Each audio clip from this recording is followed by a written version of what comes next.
Falcons fans, welcome in. It is episode 17 of Out of Your Falcon Mind, an Atlanta Falcons fan cast. I am your host, John, as always, joined by my co-host, Mr. Mike Cottrell. How the hell are you doing, buddy? I'm out of my Falcon mind as usual. I'm feeling good.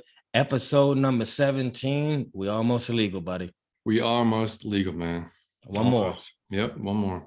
And since we are on 17 and we have I've noticed we've got some new listeners over the last few weeks. So first of all, thank you guys for tuning in and listening to us. We've gotten some new followers on Twitter. I try to get on there, we both do, and try to interact and retweet and whatnot so we can get more followers and get more attention to the podcast. So anything that you guys do, retweeting us, or interacting with us and telling your friends or whatever, is greatly appreciated. But we just thought we would take a second to kind of reintroduce ourselves to any new listeners that maybe didn't listen to the first episode, which was our intro, basically who we are, whatnot, just to kind of get everybody kind of, So you know who the Falcon you're listening to. Exactly. God damn it. I couldn't think of what I was going to say. So anyway, Mike and I are just not media members. We are not journalists. We are just two 30-year Falcons fans since about 1991-ish. Mm-hmm. And we became friends and met about 11 years ago. Mm-hmm. And actually became a lot closer than just friends. I mean, not like in a weird way. No homo. I am married. Mike has a girlfriend. Great way to start the show, buddy. Nailed it. Anyway, we're very close friends, and so we just decided to start a podcast. We've been talking about it a while, and we always talk to each other on the game day. We tweet or we text each other, talk, crack each other up, so we're like, you know what, it'd be fun to do this, and thought we'd give it a shot. So here we are. That's the basis. Mike, you got anything to add to that? And any kind of no. Yeah, I just want to add to that. Me and John would always text during the game. We talk during the game, and we have a riot by ourselves. So we figured it would be even more fun to involve you guys, and it has been. So this has been a dream come true. Like John said, we've been Falcon fans since around 91 when Deion Sanders, Andre Rison, and all them was there. Diehard Falcon fans. So we love to do this, and the response has been overwhelmingly great so far on Twitter and on Instagram, on iTunes, on Spotify, everything. We even got fans out of the country. Yeah, that blew my mind. That is honestly blowing my mind. I'm surprised the Falcons got fans out of the country, let alone us. So I just want to say thank you. And I want to touch on something John said. This is the only Falcon podcast where we're right in the middle. So what I mean by that is we're not some people, we're not stat stuff. We're not going to sit in and he threw for 37 passes out of 42. We're not going to do all that because we don't work for Sports Center or ESPN. So we're not gonna, and me and John can be honest. When you on those channels, it ain't really a whole lot that you can say. But we're also not two guys in our like mom's basement who just spewing bullshit out of our mouths. It's right. The coolest podcast for the Atlanta Falcons you're gonna get. If you don't believe me, check the other ones and come back and give me my props. Absolutely. And just to piggyback on that, we obviously we will give you some stats related to the game. Yeah, but we're not going to be a pure stats type of podcast. So we go over the games. We try to do a preview show every week. We do a review show of the game every week. We did a show on the salary cap. We're going to have shows after the season with some guests lined up. Sometimes it'll be pure nonsense, but exactly, hilarious. Yeah. We're gonna, and that's the thing. We're Atlanta fans too. I mean, there may be some Braves talk. I'm wearing a Hawks jersey right now. Yep. A Trae Young jersey. There may be some, some. We may talk about our dogs. We may talk about his wife. We may talk about my girlfriend. I may talk about life. The last show or the one before that, we talked about food and health. Yeah. So that was you get everything. Your one-stop shop. Yeah, so we would, because I kind of based it on when we were starting this podcast. I thought, because I listened to some other sports podcasts for some of my favorite teams, right? And I was trying to, the ones I enjoy the most are the ones that are kind of like that. They talk. It's talk about the team, but it's also about you get to know the host, you're going to get to know, what their lives are like, and, kind of a little bit of insight. Yeah. And then they bullshit and talk about, whatever, Netflix or movies Yeah. or whatever might be, just sparks their interest, So, I mean, that's the ones that I enjoy. So that's kind of what I wanted to do with this. And Mike, was the same way. So that's just kind of how we built this up. And it's funny, man, like one of the, a buddy of mine that's on he's one of the fathers on Liam's baseball team. Great dude. He was talking, he said, hey man, I've been listening to you guys more recently. And he's like, and it's funny, he's like, because he said, y'all are kind of like the odd couple. He's like, because he didn't know us, he didn't know me that well. He didn't know you. But he was like, looking at the cover of y'all's podcast, he said, he's like, if I didn't know you, he's like, I would think you sound exactly like your picture, and I would think Mike sounds exactly like his picture. He's like, but he's like y'all's mix. He's like, he said, I'm more like the kind of play-by-play, and then you're like the color analyst, Right. Yeah, true. Just kind of, that's pretty accurate, And I'm gonna tell you this, I couldn't do this by myself, and John couldn't either. It's two Michael Jordans, no Scottie Pippen. That's right. Right. And I love it like that, because again, if I was just up here by myself, it wouldn't be the same draw and the same way with John. But the way we do this together is just spectacular. Yeah, I agree, man. So anyway, that's a little bit of who we are. And if you want more information, you can go back, listen to the very first episode, and we talk about random Falcons things, the Super Bowl, other stuff we get into. If you want to listen, find out more about us. And and after the season, we may do an entirely new, like, who we are type and we just may be, I know for a fact that we are the coolest people alive today. We may be the coolest people who ever lived. I'm not sure. I don't know everybody who ever lived. I'm just giving you my opinion. We're probably up there. We're up there. Top 3, top 4, Yeah, it's up there. And speaking of after the season, so we're also going to do a little, like, we'll do several shows, or we'll just share it on the show that we have. It's the Where in the Falcon Are You segment. It's basically so if you're listening to this and you're not a fan that's from Georgia or from Atlanta, we want to hear from you. You can send us an email, which is, by the way, it's atlfalconfancast@gmail.com. You can hit us up on any of our social media accounts, which I'll give to you at the end of the show. And or if you're interested in being on the show and sharing your story on one of our episodes, let us know. And we can we got one of those lined up, actually. So basically, we just want to know how you became a Falcon. Like Mike said, like, how in the hell, like, did somebody in Germany choose the Falcons? Like, I'd love to know. I just want to hear the story. Yeah. And I just want to hear the story. And it didn't matter, even in the States, anywhere in the States. Like, if you chose the Falcons as your team, like, I want to know why. And it could be silly. I'm not saying it got to be valid. It could be that you saw the jersey, you like the jersey. Yeah. It could be that you had a player that you like. It could be, if you're a girl, that you saw a player on our team who you thought was handsome. I could care less what the reason is. Yep. Call in and let us know. 100%. Yeah, because we just want this thing to be cool. We'll talk about and just interact with, and get into the minds of how people, chose to, suffer with this team. I was just about to say that. That's but yeah, so anyway, man, how's your week been going this week? Man, it's been going good. Busy week. The traffic is crazy because everybody, I guess, is going Christmas shopping. The traffic was insane today. If you live in Georgia and you in the metro area, man, it was crazy today. And I didn't even notice. I don't watch the news at all, ladies and gentlemen. I am behind on everything. But COVID is back and going strong. So you got to be careful. The Omicron, buddy. The Omicron. Yeah, buddy. Yeah, we went down to the Battery today, actually, and went to the Braves clubhouse and, just ate down there and whatever. And coming back, man, we came back at like 1:30 and it was already just jammed up, man. Which, Fridays is always, Fridays is always. It starts early anyway in Atlanta, but it was not good today. That's a fact, man. But so it's been a busy week for me too. I'm ready for next week. I'm ready to chill a little bit, man. Yeah, right. To be honest. Man. Yeah. So a little bit of news and notes before we hit into the pregame or the preview show of the 49ers coming up this Sunday at 4:00. The Pro Bowl voting ended, was it yesterday, the day before?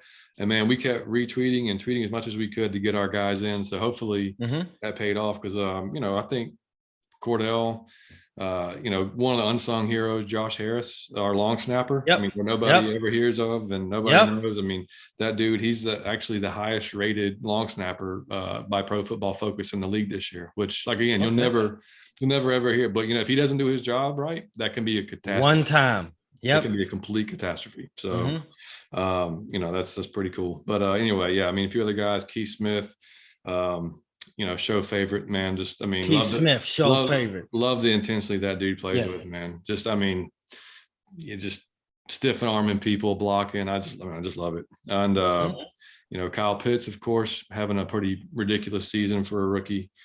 He's actually third in receiving yards for all rookies this year. Okay. Which is pretty solid. He's just behind Jamar Chase and I think Devonta Smith maybe actually. No, Devonta Smith actually is a few behind him.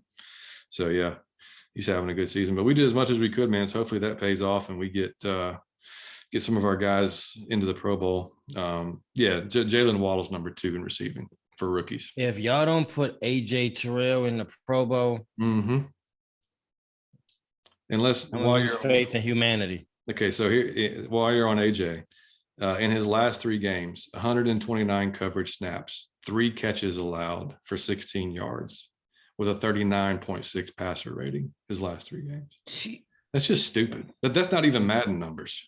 It's not, and to be honest, I hate to even use this. And I'm not saying it's this. I think you have to do it for season after season. To say this. I've seen one guy in my life who I thought was a shutdown corner. That was Deion. Everybody else was pretty good. What did you say? 100 and what did you say? 96 snaps? 129 coverage snaps. 129. He allowed 3 catches. There's no way to argue that that's not a shutdown corner. No, I mean he's that whatever side of the field he's on. It's gone. Not an option. Yeah, I mean, and that's what that means. A shutdown corner. Exactly. What side that you on is done. Yep. I love that dude, man. Yeah, me too, dude. And and going back to Kyle Pitts, and this is also from Pro Football Focus. He has 24 catches of 15 plus yards this season, which is the best of all tight ends. So, and you think about he started off kind of quiet, and he's still he still didn't have he may not have a ton of catches during the games. The ones he has, pretty important. It's like the one last week that sealed the game. I mean, he doesn't seem like he even get the ball that much. So that's kind of blowing my mind with that stat. Yeah, it's pretty crazy, right? And then looking back, we recorded the review show of the Panthers immediately after the game. So it's cool doing that because every now and then, at least, because you get the immediate reaction. You're emotional about it. Yeah. Luckily it was a win, so we were able to be right on the good, for the most part, on the good side of things. But it's always, you don't get a chance to sit back and see what the stats were, what the grades were, stuff like that when you record right after a show like that. So just to look back and just to share with you guys how those grades went down from that game. Our number 1 offensive grade went to Kyle Pitts, actually, as a 80, followed by Caleb McGarry at 74.9, Lee Smith at 73.9, Hayden Hurst 73, and Matt Hennessy, our center, at 70. That was the top 5 offensive grades. And this our top 5 defensive grades. Michael Walker 99, but that is caveated with the fact that he only played 5 snaps and he had one interception return for a touchdown. I love you, Mike. I'm not saying nothing. It kind of threw me.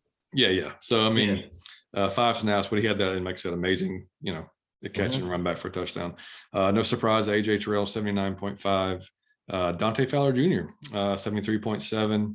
Grady Jarrett, 71.6, and Eric Harris, 70.9. And unfortunately, Eric got hurt during that game, and he is out for the season now. So we're going to have some, Jalen Hawkins and Duran, and they're going to have to step it up now and fill in that spot for him. Then a few notable grades, and again, this is from Pro Football Focus. We've been pretty hard on Jalen Mayfield all year long. He had a 55.1. He's still, but the thing with him is what's aggravating is he's a pretty good run blocker. He can't pass block for shit for the most part. But I will give him all credit though. I mean, the offensive line, they did not allow 1 sack last week, which is the first time Matt got hit. Yeah, but he didn't get sacked, and that's mind blowing. That is mind blowing to considering where we've been, this season. So yeah, that was a plus for sure. So hopefully they can carry that into this week's game, because the 49ers are a physical team on both sides of the ball. Mm-hmm. I mean, you look up front, Trent Williams may be one of the best left tackles in the game. Yeah. On the defensive side, Nick Bosa, 14 sacks, which is only 2 less than our entire team. We have 16. He has 14 by himself. That's crazy. Yeah. By itself. Yeah. Yeah. So so we're gonna have to bring it, man. But what's crazy is you think about the conversation we're about to have compared to where we were 3 or 4 weeks ago following the Patriots game, where we were at. Yeah. Like it's crazy to think about, because it's a kudos to the coaching staff and the players, because when you get your ass beat like they did 2 weeks in a row, I mean, just ass beat, ass demolished. It's tough as a players trying to still buy in, still believe that, okay, we this is just a blip, we're going to come back, we're going to get better. That's not us. It's easy to say, but if you're a player doing it, like, that's totally different, man. Because if you played any sports at all, if you're going through a rough spell, it's not always that easy just to snap out of it. Nah, players quit on you mentally. You've got to believe, like, really mentally just buy in, and that's across the board, every player. And so kudos to the coaching staff for keeping every player, and I mean, just involved and just like believing that that was not them, and that they had to get better. Yeah, and kudos to Matt Ryan. He's the captain of the team, the leader of the team. So they based themselves off of your attitude, and Slim got some fire on him. So I just appreciate the man. I think that the team, like you said, when you get your ass whooped like because it's not just a loss. I mean, you got your ass whooped. Yeah. 2 straight weeks in a row. It's easy to just be like, man, our team is not good, so I don't have to give my full effort because we're not going to win anyway. And to be honest, they've been rumbling ever since. If they won or lost, the whole team was run. When you look at Eric Harris, he got some plays where you saw fire. Deion Jones, you seen fire. Grady Jones, you seen fire. Keith Smith, you saw fire. CP, you saw fire, man. Matty Ice, you saw fire. And the offensive line, you saw fire. I didn't even know that they were capable of fire. So I just saw fire. So the whole AJ Terrell, and even Arthur Smith, like you said, he threw them shades on, and it was like the Matrix Reloaded. He was cool. We'll get to the press conferences in a little bit, but he did. Somebody asked him about that and about his shade. Oh, I'm dying to hear this. He was just like, man, the sun was in my eyes. I had to put him on. He was like, I couldn't see anything. He's like, I wasn't trying to. I think the exact quote, man, I had it. It was funny as shit. What did he say? He said he wasn't trying. Damn, where was he at? Oh yeah, he said I wasn't trying to look sweet or awesome. I love that dude. Like I said, and him, he's 39. He's our age, man. I love him. He said he wasn't trying to look sweet or awesome. Like, damn, man, this is 2 words you going with there. Yeah, but, sweet or awesome. Yeah, old man. That's funny. But yeah. So anyway, but yeah. So I mean, a few weeks ago we're talking about, like, damn, we may be drafting top 3 players, and now we're talking about if we beat the 49ers, we set ourselves up pretty well, possibly for a playoff spot. If we take care of business in 2 of the 3 games if we don't beat the 49ers, we almost have to win out and then need some help. Right. Playoffs. So, and you still hear and you still see that faction of fans that are like, just lose and get a better. Like, I still can't get on with that. We've talked about it before in previous shows, man. If you're playing well enough and you're winning, then you maybe don't need as many holes. We don't have as many holes as you think. And man, we do have holes, but man, you got to like watch the games and watch and see how these guys are playing, because. And I'm gonna tell you this: do not come at me with that shit, because there has not been. If it was the Yankees or the Patriots, it was the Bulls. If it was the Pistons, if it was the Spurs, no great team was ever built with no notion at all of lose on purpose or do not try your absolute best to win. That is, for y'all, I don't know what sports team your ass was on. No. I don't know what your ass played, but we never played that shit where we was going to lose or we wasn't going to tank on purpose, man. That shit, the culture of Atlanta cannot take that shit. So, man, get away. Do not reach out. And man, the podcast is open to all type of opinions and all type, but keep that shit away from us, man, because that's loser shit, and we not doing that. Mm-mm. No, man, I want my team to do everything they can to win every week. And if they can make the playoffs, they're such a young team, man. Like nothing just for the experience. Yeah, nothing can replace that. You can't duplicate that in practice. You can't, I mean, nothing will prepare them more for next season than actually going through that type of experience this year. The crowd and the lights and the pressure and the way that you can't hear the play call, just to have it experienced. I don't care if they go out in the first round. You're talking about with a young team, it will help tremendously just to have the experience. Yep. And I understand you want the highest pick, man, but you cannot be you can't like want your team to lose. I don't even know how you wrap the only time I could even understand that is if it was like the last game of the season and it was like, if we lose, we pick first, and if we win, we pick second. I mean, maybe then you say, right. Who cares? If you're out of the playoff picture. Yeah, if you out the playoff, but when you still can win, and we got a few games left, and you still can make the playoffs, to even talk like that is a loser mentality, man. Like you shouldn't. No, and like we said a few weeks ago, man, if you believe in your general manager and your head coach, they're going to find talent no matter where you draft. And John, I'm gonna tell you something. I didn't never even think of that until you said that on the podcast. And I got in my car and was thinking about that point. And that's a good ass point. If you got skills, you got skills. Like you would, because there are teams who find talent in the 6th round, the 5th round, the 4th. Right. So John has I never thought about Grady that. Jarrett, 5th round pick. Yeah. Yep. I mean, we hit on him, but then did not hit on, I'm going to say his name, but Vic Beasley. Yeah. With the 1st round pick. Every time, for our new Twitter followers, John hates 2 people in life. John is one of the nicest people you ever met. Dan Quinn, Vic Beasley. I need a siren. When they mentioned on the podcast, John hates him. And we did overpay that man. We overpaid Vic Beasley, and I think he worked at Starbucks now. The other day I went and got a venti blonde with some pumpkin spice, and I thought that was Vic Beasley. I swore he gave it to me.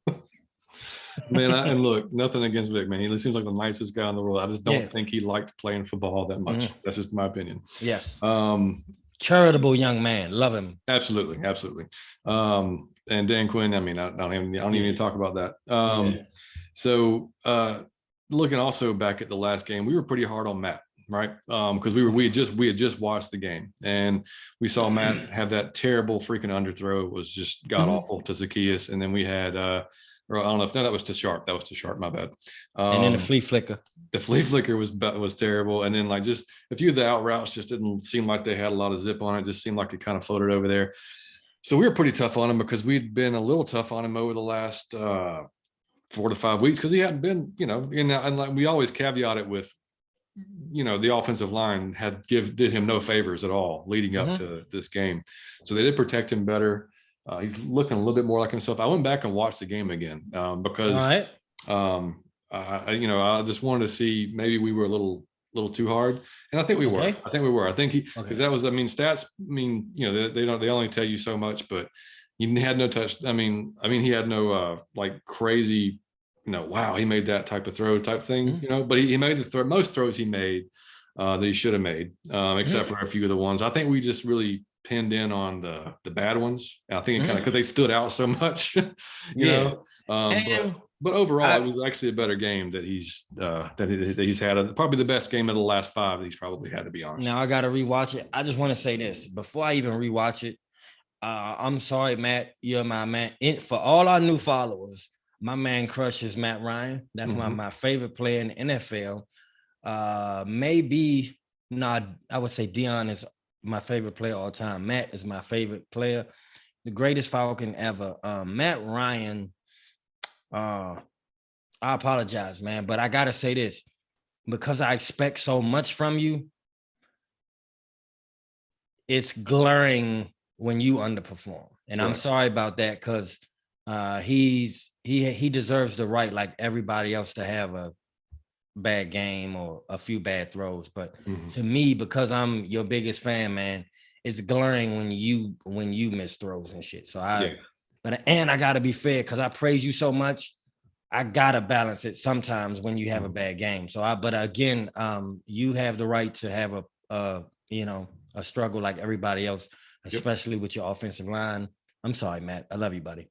Yep. Yeah. I mean, we're both, we've been Matt Ryan supporters our entire, since he started here. So, I mean, that's not been but we're like Mike just said, we're going to be honest about it. I mean, if he's kind of not performing as we, and I think it's a great point. I mean, what you said, we're so used to him performing at a high level. So when he dips a little bit, you're kind of like, oh shit, and now you throw in his age and stuff like that. So it starts to kind of like, more things are kind of getting involved now. Right. Allen Iverson crossed Jordan one time. It was glaring, because you didn't expect for Jordan to get crossed. So when that's what Matt, the dude performs every week. And even when our team sucks, he's the consistent one. Yep. The last few weeks, he hasn't been the consistent one. So it's glaring, but I probably blew that out of proportion. I'm not going to lie, just because it was so new to see. Well, and then it goes back to what I just said. We recorded immediately after the game. So it's very emotional. We didn't have a chance to really let it sink in. So, I'm not apologizing at all for what we said. Right. I was just saying, I just looking back at it saying, we may have been a little bit tough on him, but very interesting article to tail in on this from Falcons SI on Twitter I read. So if you just, as a casual fan, if I told you, hey, Matt last year had Ridley and Julio Jones and other Russell Gage as a third option, and this year he doesn't have either one of those guys. He has a rookie tight end, and you would think just, okay, he's probably having a much worse year this year because his talent around him are gone. I was shocked to find out that he's actually not having a worse year this year without all this talent gone. And that's basically what this article is about.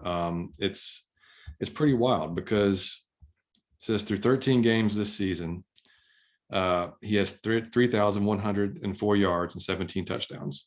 Through 13 games last season, he had 3,436 yards and 18 touchdowns. So we're talking about one less touchdown and about 300 less yards, with literally nobody to throw to except for Cordell Patterson, Kyle Pitts, and Russell Gage. Give him credit; he's been coming on strong in the last couple of games. He's been big. So pretty crazy. I mean, he said he credits his experience with the ability to adapt to different schemes and personnel, which is definitely true. He's been in so many different offenses now. He said, I think you go into it with the mindset of whatever we have to do, we've got to do it to win.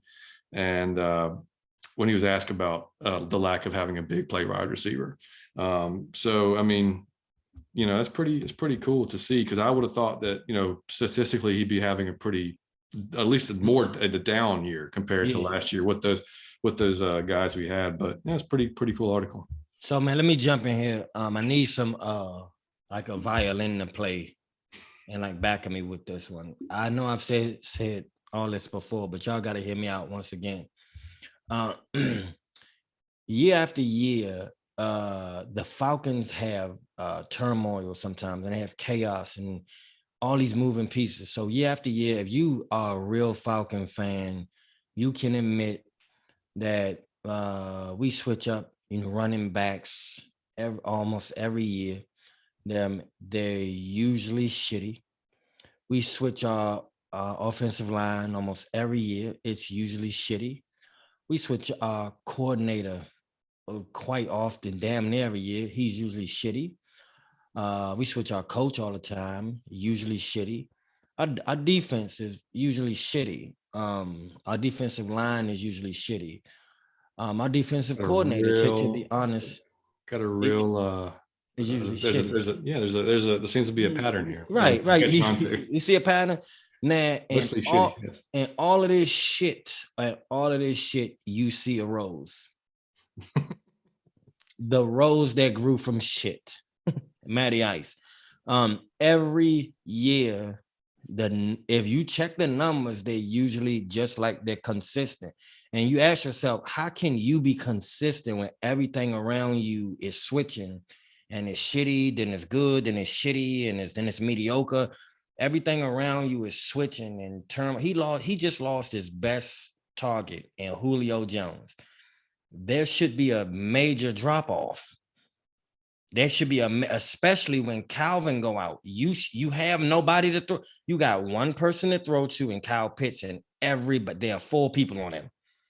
How have your numbers not dropped off? Did y'all owe this dude the world, man? When he leave, y'all gonna be sick to y'all stomach. The dude has been our only consistent player since he been on the team, and I value shit like that you come to Rumble every game and every season. I love Matt Ryan because that shit is hard to do, man. When everything around you, he should dip, man, with the team. If the team is like a shittier team, his numbers should drop.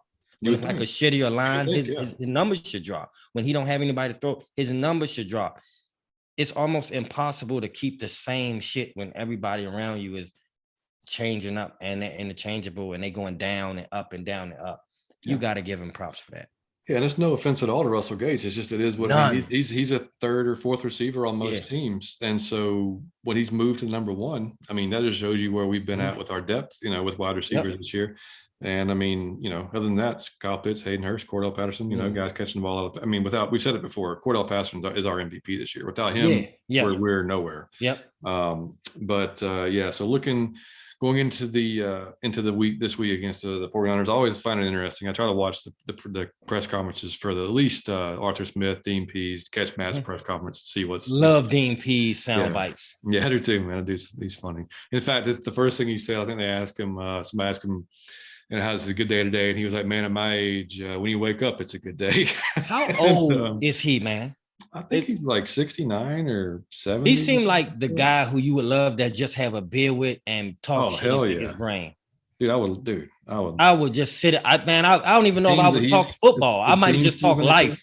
Yeah. The teams he's been associated, he's 72. That dude is the man. I would love to just talk life with him. I wouldn't even bring football up. I mean, yeah, but you think about the teams he's been with. I mean, the Patriots, the Ravens. I mean, the guys he's coached. I mean, damn. But so anyway, going into the Arthur Smith press conference, he talked about how Deebo Samuel, who's probably obviously it's the 49ers' biggest threat on offense. They've started to use him similarly to how we use Cordell. He's on the backfield. He's catching the ball.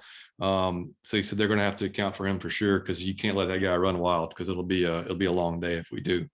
They asked him about AJ Terrell and he said it so nonchalantly. He said, AJ is a good player.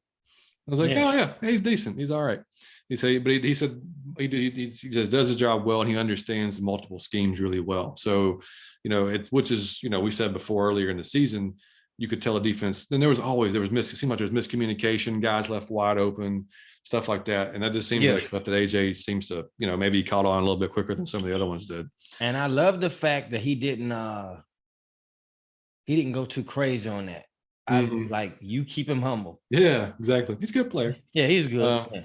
And then he said overall he's very happy with Russell Gage and the fact that he stepped up and the things that he does that go unnoticed as well, which we'll get to. There's a really cool article that Sam Weiss wrote that we'll talk about in a little while about another player that goes unnoticed, and it's just kind of maybe a little bit of kind of how our team is because they have to play kind of very unselfishly because we don't have a super magnified superstar, like on either side of the ball, really, except for, AJ probably.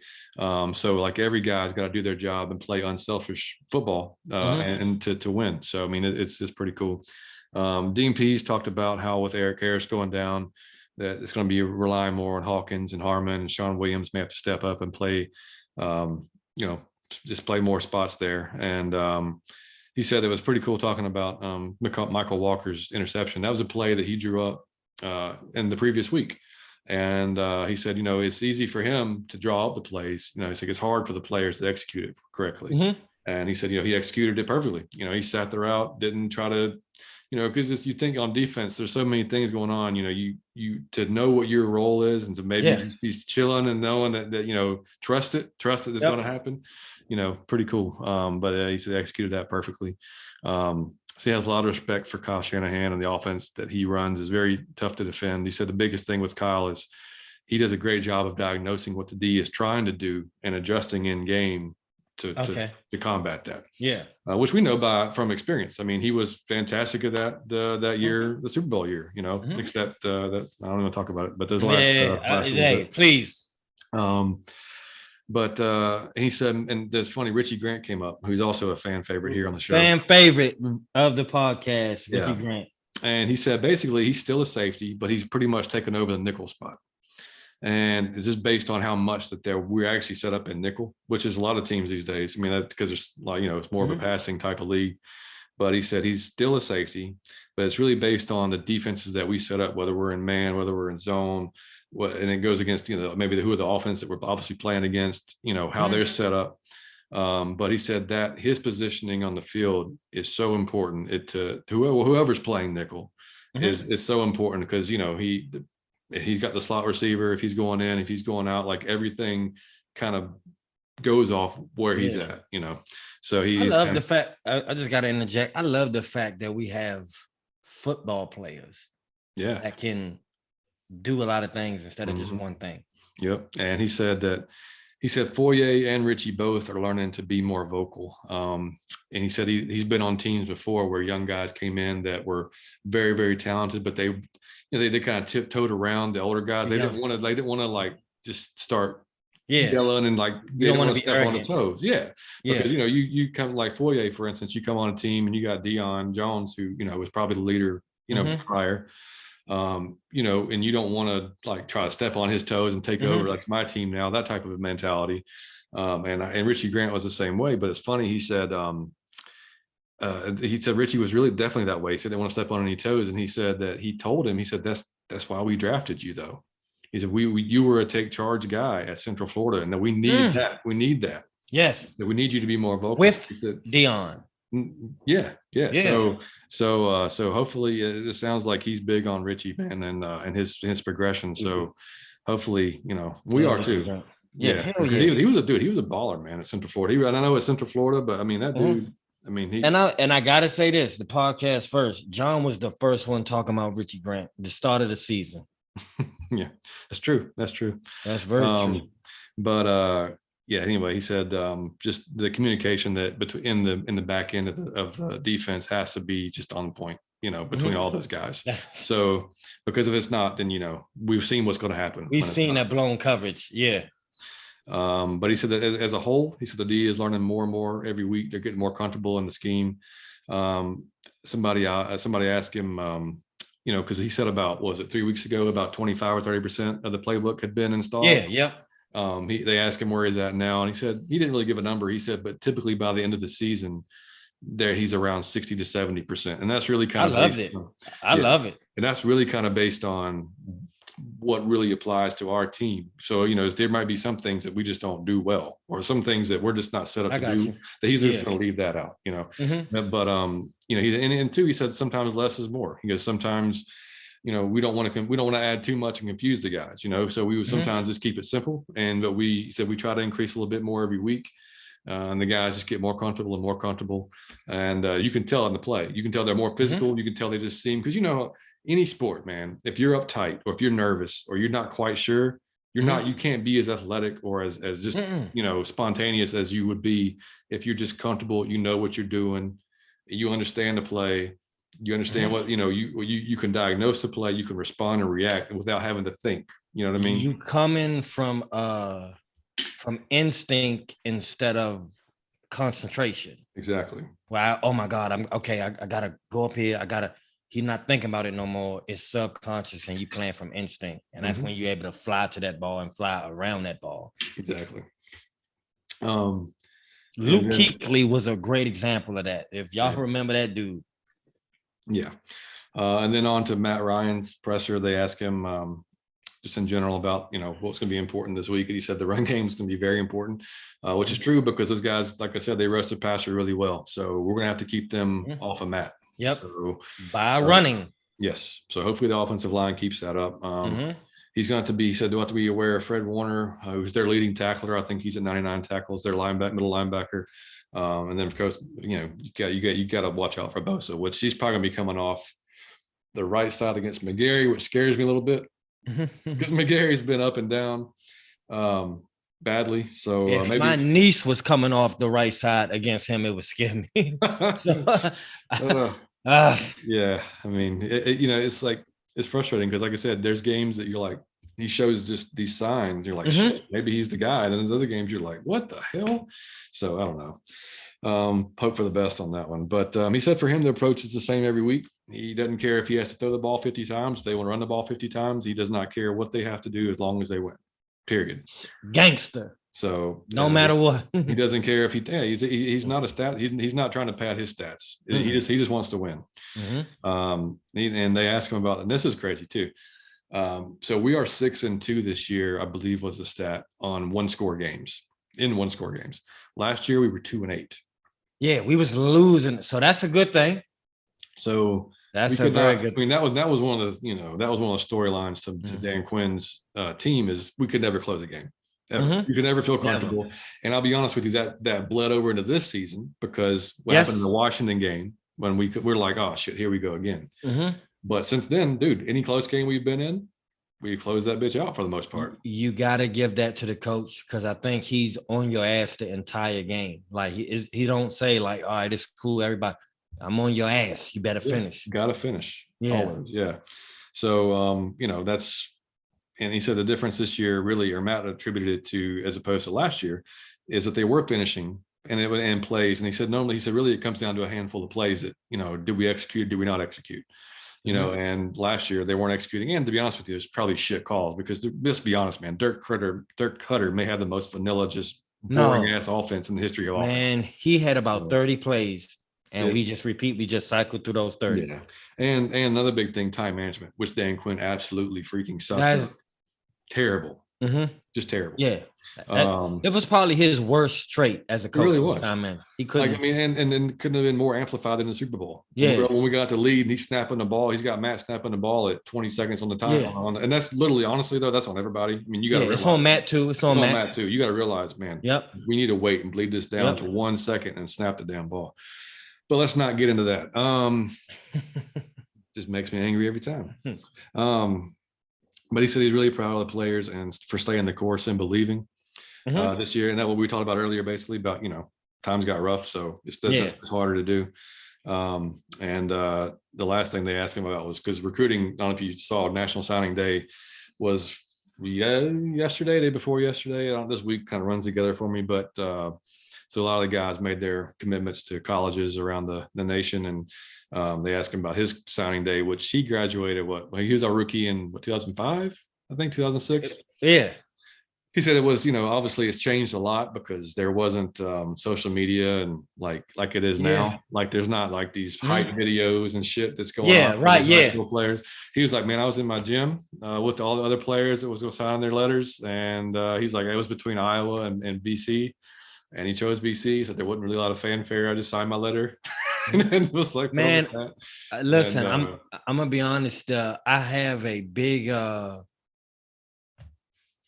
don't see college at all. So I don't watch college. I'm trying to get into it because I have if I see a pro player that I love, I always just think like, I wonder what he was like and was he this good? And I always gotta ask John, like, was Julio Jones like Julio and I would love to see Matt Ryan when he was at Boston. If I could rewatch those games, I would watch him. I just want to see.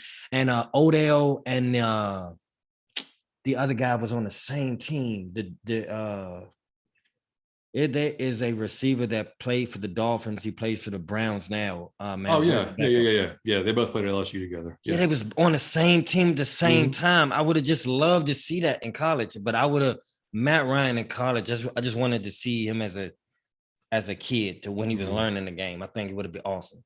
Well, hey man, next year make that your goal. I gotta pick. I'm gonna pick a team, and I heard here's what everybody said is like you can't pick a team like because it would be like if I pick the Warriors or the Patriots, or like the Bucks now. So you gotta pick a team who's not. No, man, go ahead and pick Alabama. It's cool.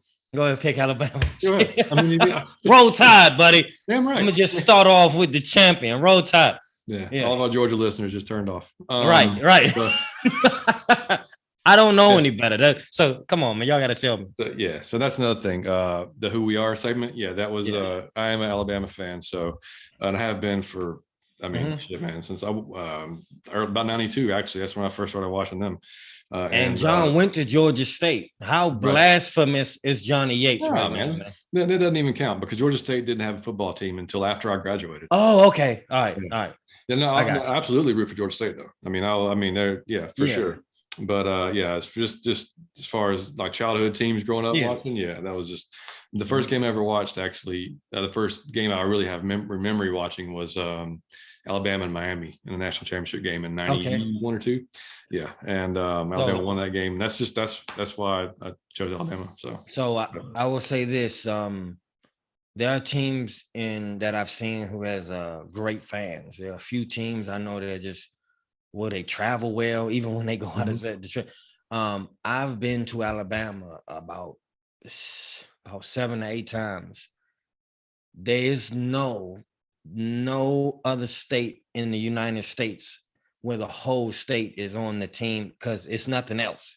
No protein. Every mailbox, every street sign, every car, every window at every house, Roll Tide. They take that seriously. I just thought that was awesome because to be in the stadium would probably be even more nuts because they carry that.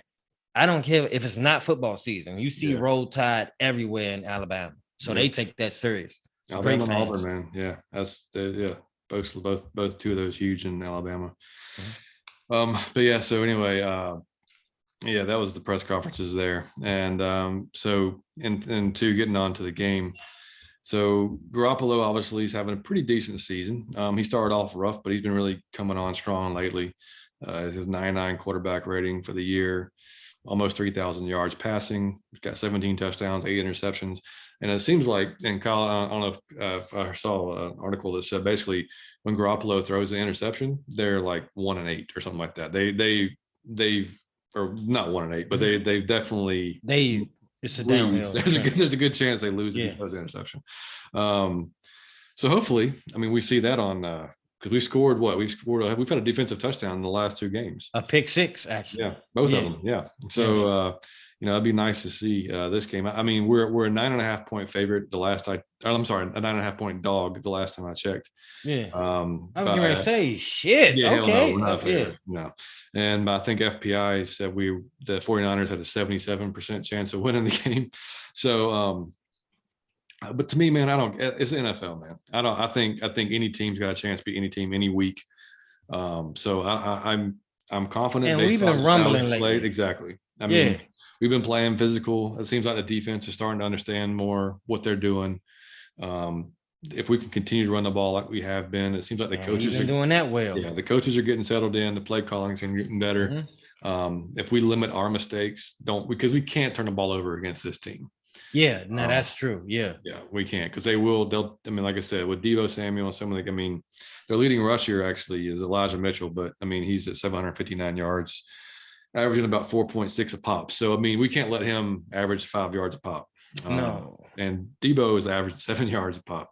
So we'll have our work cut out for us on defense, and you can't, freaking Kittle at tight end. I think he was banged up a little bit. I think he's got a little knee problem, but I think he's going to play.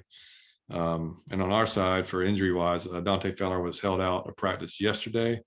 Crossing our fingers, he's back. He had a little ankle thing on last Sunday's game, so hopefully he's back and able to contribute because we would need him. We get on him a lot because he's not.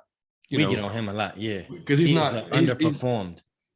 He's paid, right? He gets paid a lot, and so we expect a lot, and we haven't gotten a lot, to be honest. We haven't. So, but we need the last thing we need is less depth on our defensive line. So we need him to be there. So if he's not there, that's going to be tough for us. But like I said, looking overall, man, it's. To me, and I know it's at San Francisco. They have the home field advantage as well there, but and beat Kyle Shanahan if for no other reason, dude. That man, I can go off. I could say every curse word. Oh man, Matt said that in the press conference that Kyle texted him this week and kind of gave him shit because he had dropped a pass, like it was an overthrow pass, and Matt was on the sideline, and he went to catch it, and he missed it. He said he was just texting him, giving him shit about his hands. He bet didn't have good hands, something like that. And haha, man. And I saw a dude text on, I'm on Twitter. I saw a tweet, and I apologize for not knowing who it was, but if you're listening, he was like, man, he's like, Kyle, they're joking. He's like, I just want to go for blood on Sunday. And I was like, yep. Hey, I'm gonna tell you something, and here's why. And I'm dead ass serious right now. This is jokes aside. I despise that dude. He had a great season, and I thought he brought the best out of Matt. I'm not saying he didn't do that. What he did that pissed me off was what he did in the Super Bowl.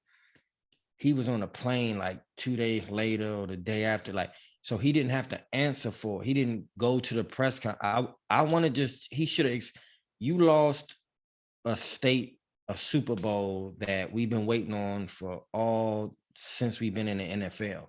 Mm-hmm. And it didn't mean shit to you because you came up and you didn't have to stay in the state and you didn't have to deal with the talk and the 28-3 shit and the questions and all the flack. You didn't deal with anything. You just hopped on the plane, you went to your new job, and it was I wanted him to have to answer for that shit. I wanted him to get in the press conference and say, what was you thinking? Explain. I just wanted you to tell us what you was thinking. Mm-hmm. And he never got it. He never did that. He didn't say sorry. He didn't do anything. He just went to his new job. Yep. It's like, we waited a lifetime for that Super Bowl and you lost it for us. And then you didn't give a fuck that you didn't say sorry, explain that you went to your new job. And I wish you the worst, buddy. Yeah. And Jimmy is I don't have anything against Jimmy Garoppolo, but I always hope he performs well because I think that Shanahan is coming for Matty Ice if he doesn't. I think I believe with all my heart he'll try to get Matt Ryan after the season. They drafted Trey Lance really high last year, and he's barely played this year. I don't know what's in the works there. I don't disagree. I think he'd love to have Matt in that style of offense because he saw how successful he could be.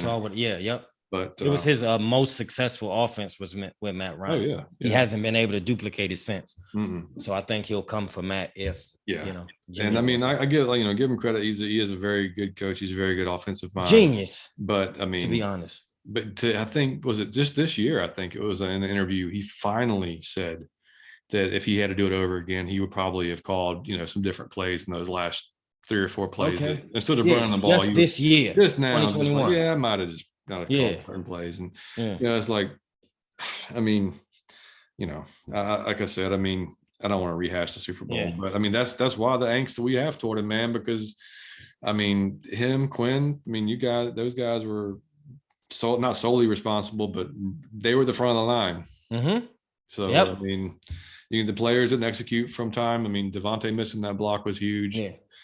We could point out another 50 things that went wrong during that game. I mean, but Edelman's insane catch that was crazy. Turf. I mean, like all that shit. But when it boils down to it, when you had a chance to win and to just seal it, you didn't.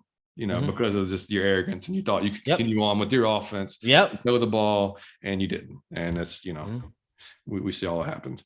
But they're averaging about 25 points a game.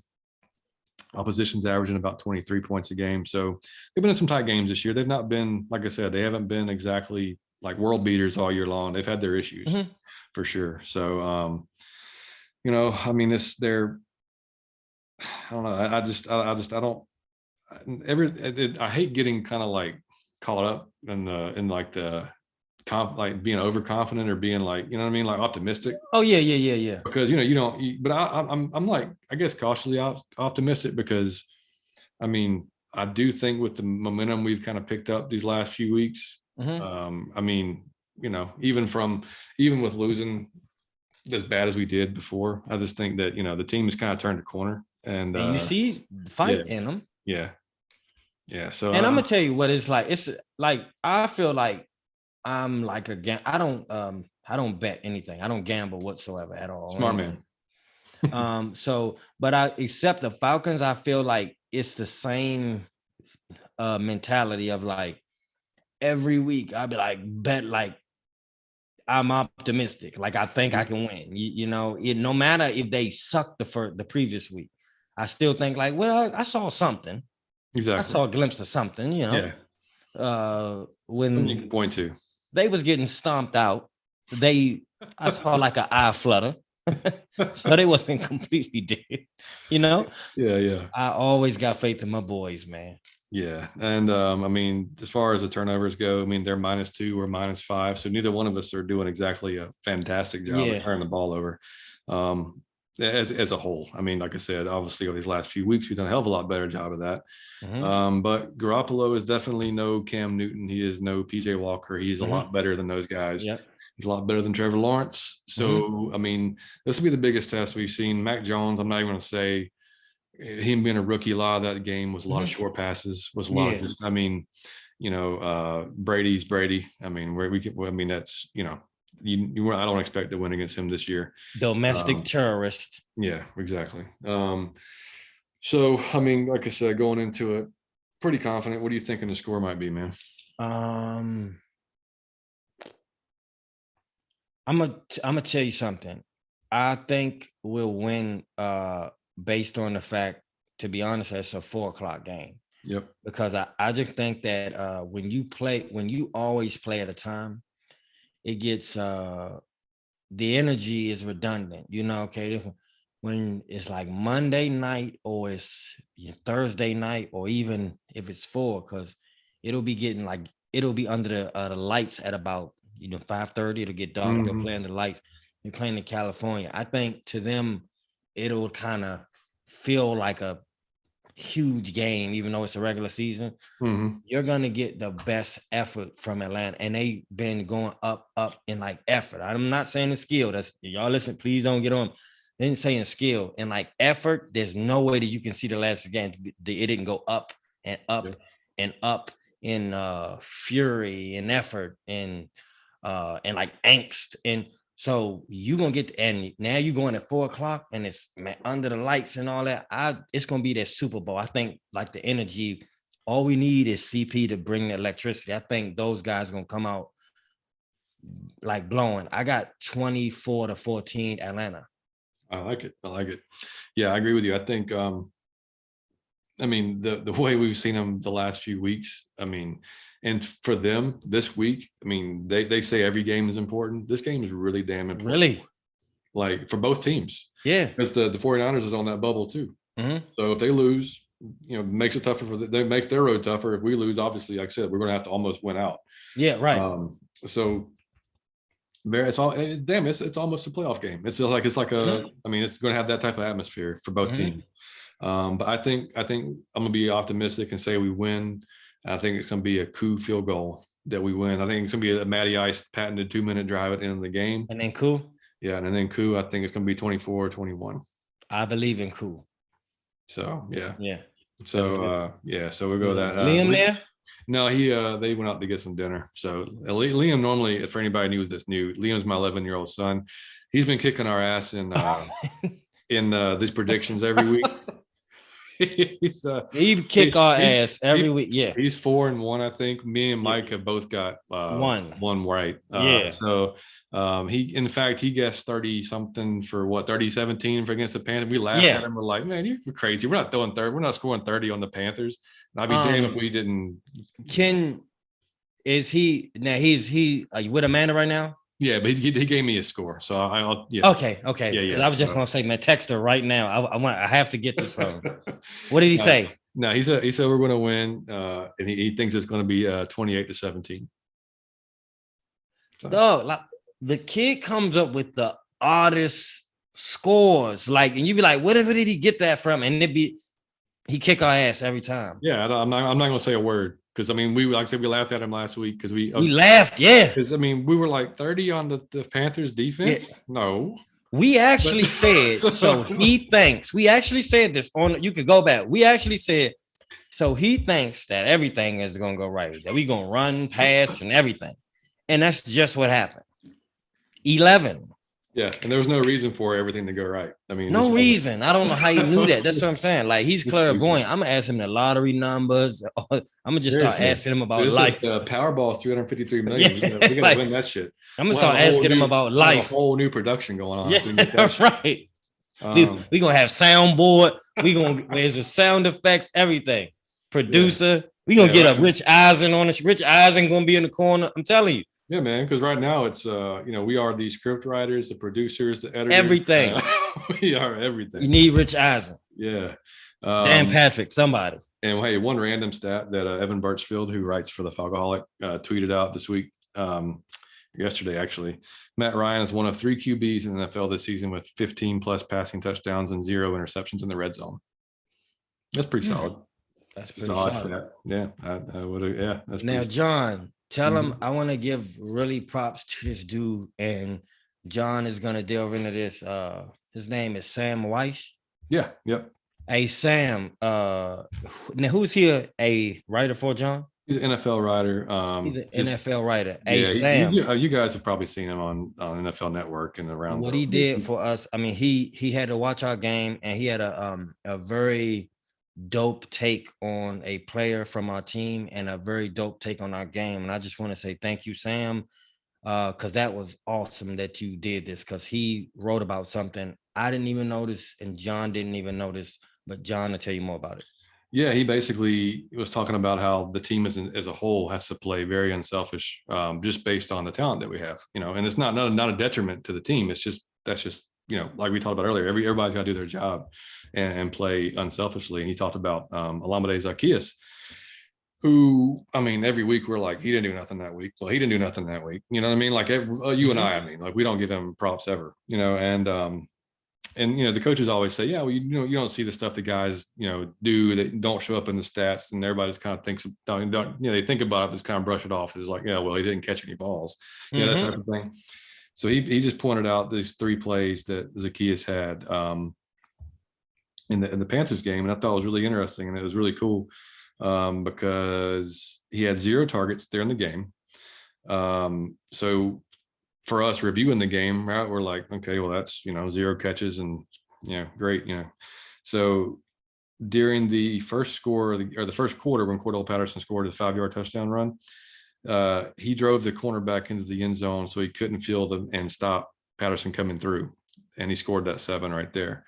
So without him driving that cornerback into the back of the end zone, maybe he comes up and makes that tackle, we don't score that touchdown. And then the fourth quarter, we were on the 3-yard line. He was lined up on the right slot.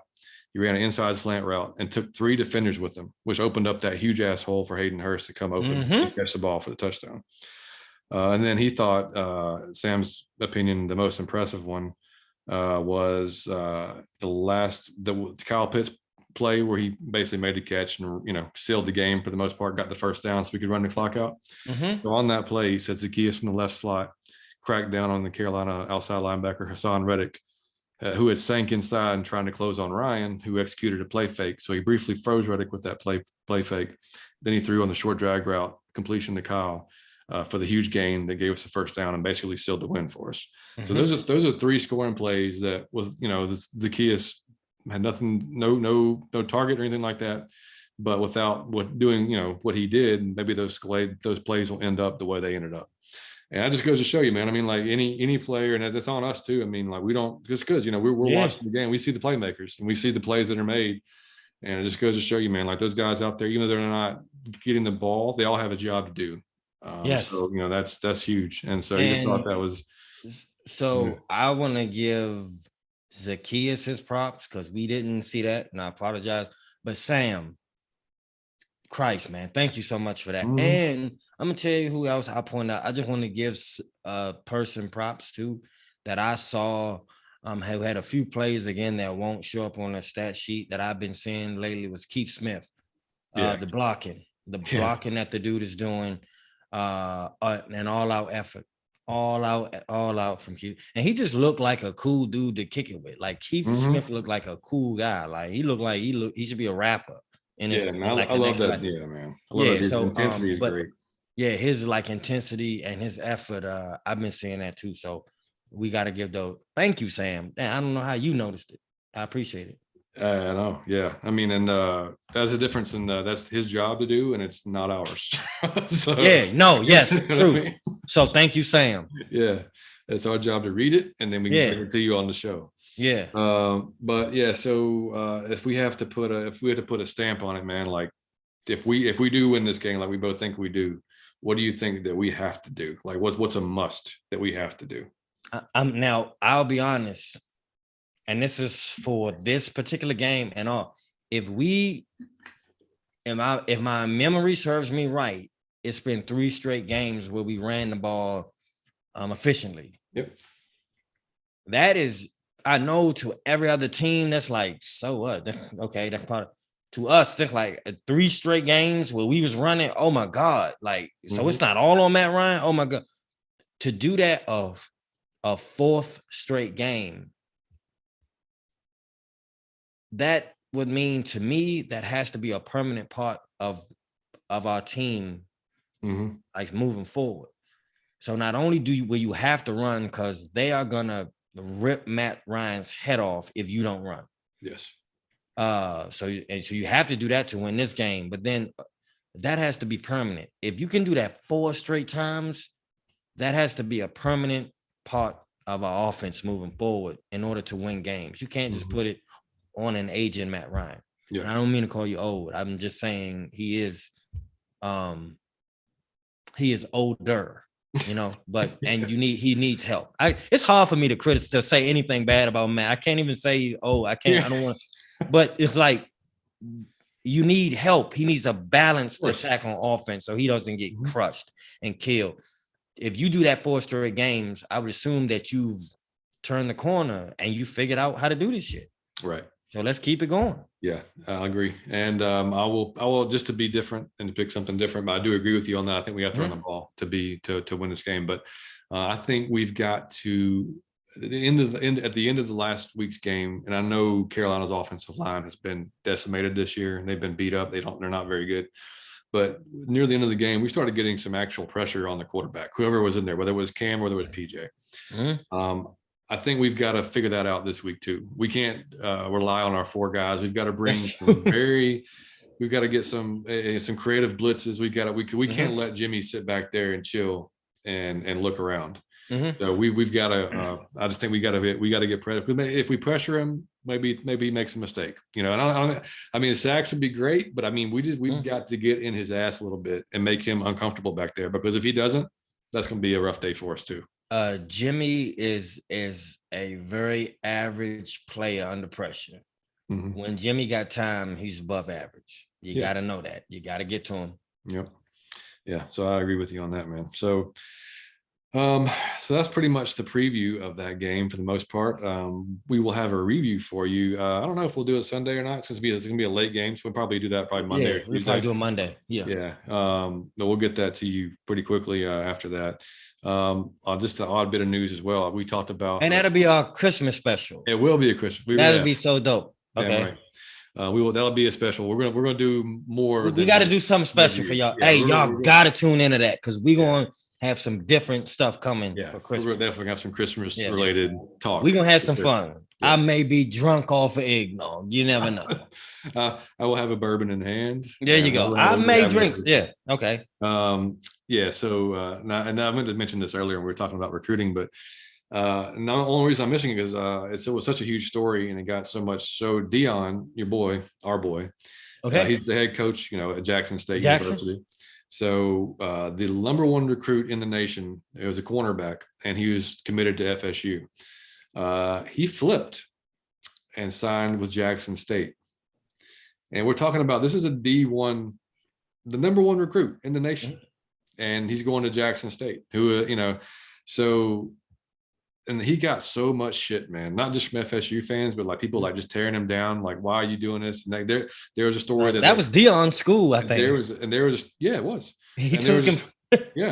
And there's a story that came out that, I don't know if you know about it, but this year college players can make money off their likeness. Did not know that. Yeah. So like, if Liam goes to college, he plays baseball, and Chick-fil-A wants to say, hey, we'll pay you however much money a year to do an ad with us, they can do that. That's awesome, man. Which before they couldn't, it was awesome. Like so like Bryce Young, he made he's made almost $1 million this year. He's a college quarterback. That's awesome, man. That's awesome. So anyway, there was a story that came out that said that he had signed a $1.5 million deal with some company. I can't remember who it was, but to come to Jackson State. I think Deion said that's not true.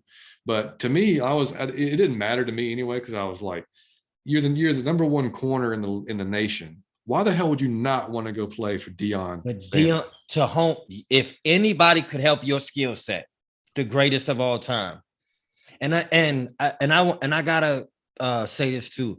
What he's doing over there for the esteem of those black boys, man, and the confidence that he giving them, because he's teaching them about life. If you ever he brought in I know y'all don't know what this is.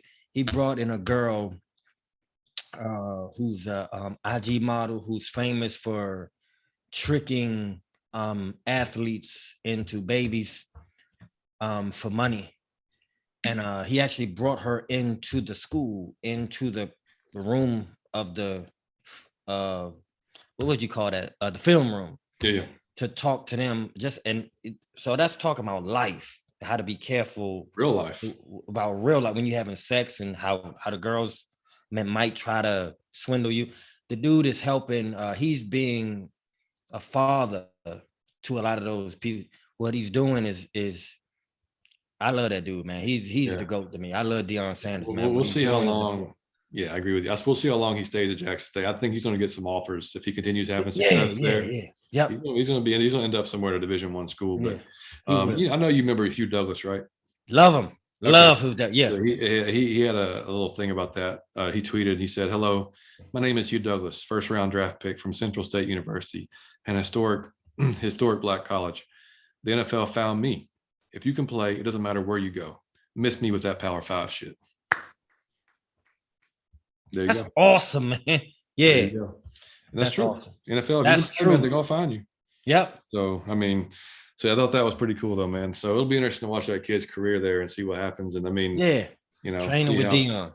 Yeah. So now I want to stray from football really quick, because I don't know if y'all, about a half an hour ago in this podcast, you probably heard my phone ring. It's a dog bark. That's my phone ring. I've been boiling to get this off. I was waiting till football talk was over. Just try to follow me, you guys. Okay, this is personal. I got to get this off. So the girl that I was dating before the girl that I'm dating now, she mistreated me in a few different ways. I don't want to get into, but she did a few things to me that I didn't appreciate, and was manipulative, evil, and unappreciative on a few occasions. And so I finally got tired of it, and I just moved on. Like, man, I don't got time for this. And I moved on. And it's been tough to move on, even though she mistreated me. It was a little tough because I was bonded to her, and but it was easier because she kept just talking shit in the break. So I was just like, man, I knew I would have to move on. Yeah. There's nothing like, so me and her haven't talked in 2-3 months, and it's been cool. I don't want to argue about it. I just want to move on. Well, she just texted me that she missed me and all that. The shit I'm about to rub in her face after this podcast is going to be epic, underrated, revenge. Hey, man, I'm going to tell her about my new girl. I'm going to tell you, my new girl is light years, but just a sweetheart. She's better at everything, quote unquote. Everything. Well, damn, man. And I'll be sure to tell her, when you mistreat somebody, don't say, she just said, I miss you a little bit. Nat, you scumbag. She said, I miss you a little bit. Yeah, she just, so I don't know if she think I'm gonna hit her back and say, yeah, I mean, you fucked me over. What are you, now you miss, now you getting ready to get all this smoke. I'm getting ready to tell her she look better, her sex is better, her breath smell better, her hair's always done, her nails and feet always done. She cook better, she got more money, she's happier, she's more positive, she has a better attitude, she has a better everything. So you go to hell and you go back to your hole, you trifling whore. I can't wait. It just made me giddy when I saw it. I haven't talked to this person in 3 months, and they told me on the way out that I'm not all this, and they could find somebody better. That's all this. I didn't say anything negative. I allowed her to get all of that off. Didn't say nothing, but said a lot of mean shit to me. I could do better, and all these people like me. I didn't ever respond. But now that you come back, oh buddy, the response is coming. And I just love it, man, because life is good. If you be a good person, life comes around, buddy. To be in this position to tell her fuck you, and I'm not even responding. This is gonna be a great day for the podcast. I'm out of my Falcon mind. She's out of her Falcon mind. See, that's the shit you're not going to get on any other Falcons fan. On any other podcast. Other podcast. You're not going to get. I was waiting when me and him was talking football and the phone rang, and I said, look. And I looked down. I saw you staring real hard at something. I'm like, yeah, I looked down. I said, am I seeing shit? Am I on LSD? What? And then she started texting. So I got a lot of text messages now. It's her saying, I miss you a little bit. And she assumes I'm going to text her back and be like, oh, yeah, I miss you too. But you mistreated me. And I've moved on to somebody way better. So I don't want to be your friend. We don't need to squash it. I want to say but now I'm going to tell you all the truth that I ever was holding back. And I got some shit to say that's going to be devastating. So we do have an underrated, overrated segment that we started a few weeks ago. Okay, yes. And so was that your underrated? That's not even it. No, that's not even it. Okay, but that's awesome. I just had to get that bonus. I got a bonus. So man, underrated. So I want to go my underrated. You could do overrated.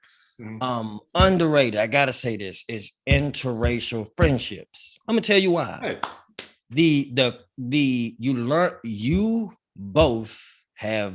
You are the same person. I'm not here to say anybody's different. You're a human. And I understand that. So you got a lot more in common than you don't. But you guys have different cultural information that you can share with each other. It's dope. If you can tell them about some fucking rap songs that they may not have heard about, and they could tell you about some rock songs you may not know, the clothing, they may wear clothing that they can put you on. It could be food. It may be places to go. It may be events that you might didn't know. It's just so much info. We all have different information. And when you come together, you're able to share that information. And you are a cooler person if you have all type of friends. I'm sorry. When you got gay friends and Spanish friends and white friends and black friends, you are a cool motherfucker. And you could go in anywhere, in any room, and hang with anybody. And you assimilate, and you're not uncomfortable around no group of people. It is the most awesome shit in the world.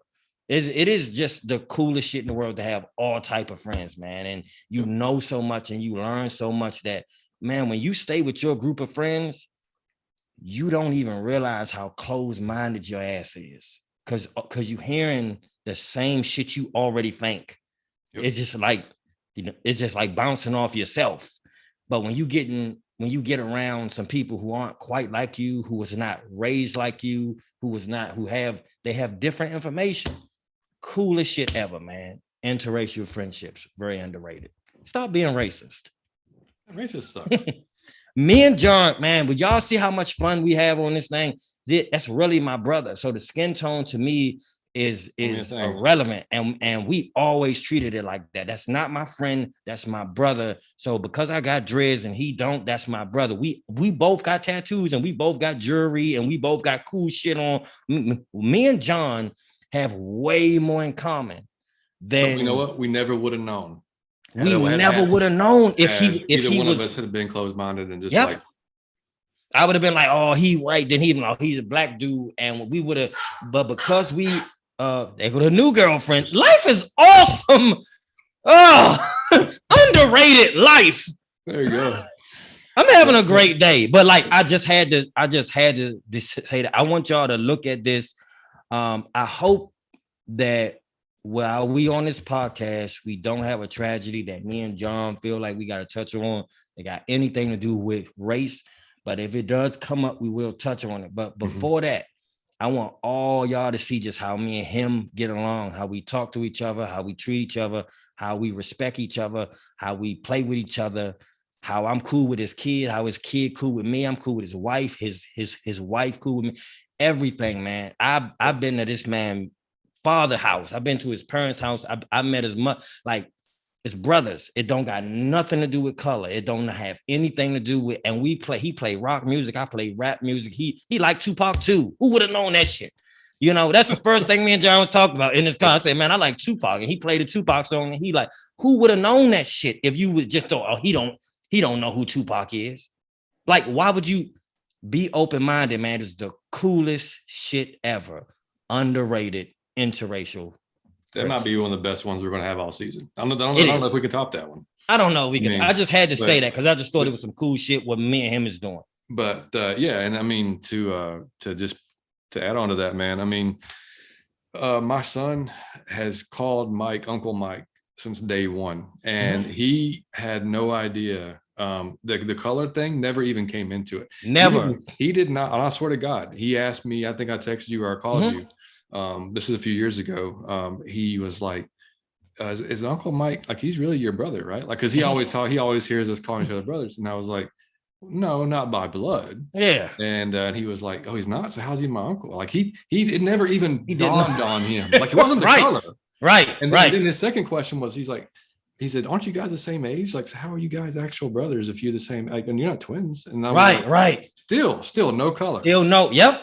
And it was just, and I mean, you know, it's like, it's depending on, you know, a lot of it goes into how you're raised. Yep. But everybody has their own mind. So no matter how you're raised, you can still adapt and open your mind up. I mean, and look how Mike and I met. We worked for a university, as we've said before. I was one of was there 2 white people there? It was only 2 white people. It was you and the dean. So right. So, you know, and I could even the students was all black. Right. Yeah. I literally could have cared less. Like, I get none of it. It's never bothered me my entire life. Like, he was never uncomfortable. He was never nervous. I've always had friends of every color, so it just didn't bother me. Like, I thought, to me, if you're a cool person, I don't give a shit if you're green. Like, I just don't. If you're cool, and then we'll be friends. You know, it's fine. We'll get along. So, yeah, man, that's fantastic, man. That's a great one. I never would have thought of that. But that was awesome. Nice job. Mine's gonna be a lot less deep than that. All right. Okay. Overrated Wahlburgers. Hold on, Wahlburgers? I ate Wahlburgers today. No, man, the fucking restaurant. So we went to the Battery, and I've been hearing great things about Wahlburgers. Man, I could have cooked that burger like out back. Now on my damn grill? So are you telling? So okay, man, Five Guys, right? Is it better or worse? I would rather have Five Guys. Shit. But it just wasn't. I mean, it wasn't amazing. Like, I don't know. I just didn't. Red Robin, is it worse? Depending on the burger you get there. I mean, it could be. Yeah. I mean, it just. It just wasn't special to you. It was just like a normal burger. Heard a lot of hype, and I was like, yeah, we'll try it, you know. And I was like, man, this is not that great. It's not that good. And I guess we'll probably never get sponsored by Wahlburgers ever. But I mean, that's, you know, that shit is over. Even if it was on the table, it is over.